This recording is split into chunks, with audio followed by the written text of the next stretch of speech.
കാതടപ്പിക്കുന്ന ശബ്ദം, ബീപ് സൗണ്ടുകൾ, ചുറ്റും നോക്കിയപ്പോൾ തിളങ്ങുന്ന സ്വിച്ചുകൾ. ഞാനൊരു കോപ്പിറ്റിൽ. എനിക്കൊന്നും മനസ്സിലാവുന്നില്ല. എൻ്റെ കൈയും കാലും ഉറങ്ങുന്നത് പോലെ. മോണിറ്ററിലൂടെ ഞാൻ കണ്ടു കൊതിച്ചേരുന്ന എന്നെ വായിച്ചിട്ടുള്ള റോക്കറ്റിനെ തന്നെ. അത് ആകാശം ലക്ഷ്യമാക്കി കൊതിച്ചുയരുന്നു. ഉയരം കൂടുന്തോറും എൻ്റെ ഹൃദയമെടുപ്പും കൂടിക്കൂടി. കൺട്രോൾ സെറ്റിൽ നിന്നും സൗണ്ടുകൾ പ്രൊഡ്യൂസ് ചെയ്തു. ബീപ് സൗണ്ടുകൾ. ചുവന്ന നിറത്തിൽ സ്വിച്ചുകൾ മിന്നിക്കത്തുന്നു. പെട്ടെന്ന് ഞാൻ എൻ്റെ കണ്ണു തുറന്നു. ചുറ്റും നോക്കി.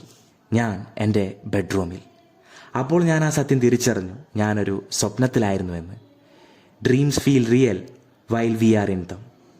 ക്രിസ്റ്റഫർ നോളൻ്റെ ഇൻസെപ്ഷൻ എന്ന സിനിമയിലെ ഡയലോഗാണ് എൻ്റെ മനസ്സിലേക്ക് ആദ്യം കടന്നെത്തിയത്. എത്ര ആലോചിച്ചിട്ടും ഞാൻ എങ്ങനെ കോക്പിറ്റിൽ എത്തിയെന്ന് പെട്ടെന്ന് എനിക്ക് ഓർത്തെടുക്കാൻ പറ്റിയില്ല. സ്വപ്നത്തിൻ്റെ തുടക്കം ഓർത്തെടുക്കാൻ എനിക്ക് സാധിക്കുന്നില്ല. ആ ഒരു നിമിഷത്തിൽ ഞാൻ ആ സ്വപ്നത്തിൻ്റെ ലോകത്തായിരുന്നു. അത് റിയൽ ആണെന്നാണ് കണ്ണു തുറക്കുന്നത് വരെ ഞാൻ വിചാരിച്ചത്. നമുക്ക് ഈ സ്വപ്നങ്ങളെക്കുറിച്ച് ഒന്ന് ശാസ്ത്രീയമായി അറിഞ്ഞാലോ? എന്താ ശരിക്കും ഈ സ്വപ്നം? സ്വപ്നത്തെക്കുറിച്ച് ആദ്യമായി പഠിച്ചത് പ്രശസ്ത മനഃശാസ്ത്രജ്ഞനായിട്ടുള്ള സിഗ്മണ്ട് ഫ്രോയിഡാണ്. ഫ്രോയിഡിൻ്റെ അഭിപ്രായത്തിൽ നമ്മുടെ ഉള്ളിൽ മറഞ്ഞിരിക്കുന്ന ചിന്തകളും വികാരങ്ങളും സ്വപ്നങ്ങളായി പരിണമിക്കുന്നു. സ്വപ്നത്തെക്കുറിച്ച് അറിയുന്നതിന് മുമ്പ് നമുക്ക് ഉറക്കത്തിൻ്റെയും അതിൻ്റെ വിവിധ സ്റ്റേജുകളെക്കുറിച്ചും ഒന്ന് അറിഞ്ഞിരിക്കണം. ശാസ്ത്രീയമായ പഠനങ്ങൾക്കനുസരിച്ച് ഉറക്കത്തിന് 4 സ്റ്റേജുകളുണ്ട്. N1, N2, N3, REM, അതായത് റാപ്പിഡ് ഐ മൂവ്മെൻറ്റ് സ്റ്റേജ്. ഇങ്ങനെയുള്ള 4 സ്റ്റേജുകൾ. N1 സ്റ്റേജാണ് ഉറക്കത്തിൻ്റെ തുടക്കം. N1-ൽ നമ്മുടെ മസിലുകൾ പതുക്കെ റിലാക്സ് ആയി വരും. നമ്മുടെ ബ്രെയിൻ ആക്ടിവിറ്റി സ്ലോ ഡൗൺ ആയി തുടങ്ങും. ഹൃദയമെടുപ്പ് സ്ലോ ഡൗൺ ആവും.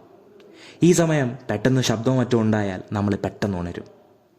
ഇനി N2 stage. Body temperature decrease ചെയ്യുന്നു. ഹാർട്ട് ബീറ്റ് ഡിക്രീസ് ചെയ്യുന്നു. ബ്രെയിൻ ഇതുവരെയുള്ള മെമ്മറികളെ റീസ്ട്രക്ചർ ചെയ്യാൻ തുടങ്ങുന്നു പതിയെ. Stage 3, N3 stage. ഇതാണ് deep sleep stage. Brain waves slow down ആവുന്നു. ബോഡി ടെമ്പറേച്ചർ കുറയുന്നു. നമ്മുടെ മസിലുകൾ പൂർണ്ണമായും റിലാക്സ്ഡ് ആയിട്ടുള്ള സ്റ്റേജിൽ. നമ്മുടെ ഇമ്മ്യൂണിറ്റി സിസ്റ്റം ഈ സമയത്ത് വൻതോതിൽ ആക്റ്റീവ് ആയിരിക്കും.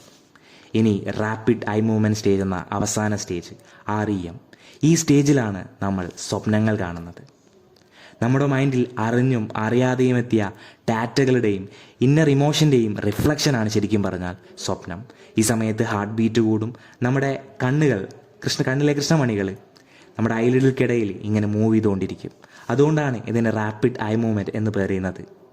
ഈ സമയം നാം സ്വപ്ന രാജ്യത്തിലായിരിക്കും. ഇതാണ് സ്വപ്നം. നമ്മുടെ ബ്രെയിനിലെ പ്രീഫ്രോണ്ടൽ കോർട്ടെക്സ് സ്വപ്നം കാണുന്ന ടൈമിൽ ഇനാക്ടിവേറ്റ് ആയിരിക്കും.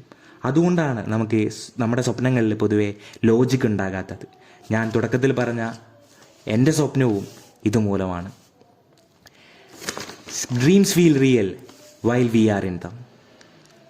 Only when we wake up that we realize that something was actually strange. Dreams അതൊരു മായാലോകമാണ്.